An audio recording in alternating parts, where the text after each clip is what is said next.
It's a pretty challenging time right now in our theaters here. We have the largest war in Europe in over 7 decades. We have a pace of government coups in Africa at its highest in over 6 decades.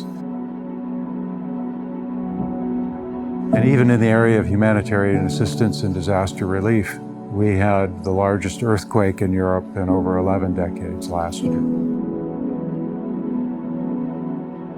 My name is Stuart Munsch. I'm the commander of Allied Joint Force Command Naples and also U.S. Naval Forces Europe and Africa. NATO is a 360-degree alliance looking at its geographic perimeter. And working with our allied nations, it's all on a bedrock of trust.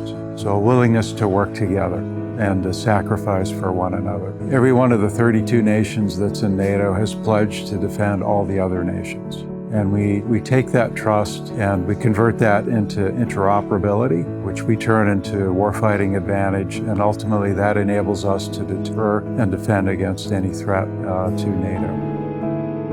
So there was a time, due to the other pressing operational environments in the theater, I didn't have an escort ship for one of our aircraft carriers. And so I called up one of our allied nations to see if they could provide an escort. And before I could even finish the sentence, that Chief of the Navy said, "The ship is yours."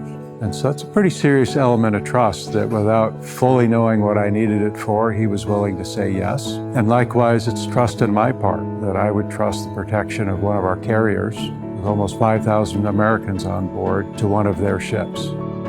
Working together is the center of gravity within NATO. It's really what makes NATO as powerful as it is. And all nations contribute. No nation is big enough to do it all. No nation is too small to not contribute. And that's the real value in these partnerships that we have. Well, happy 75th anniversary to NATO, and also happy 249th birthday to the United States Navy.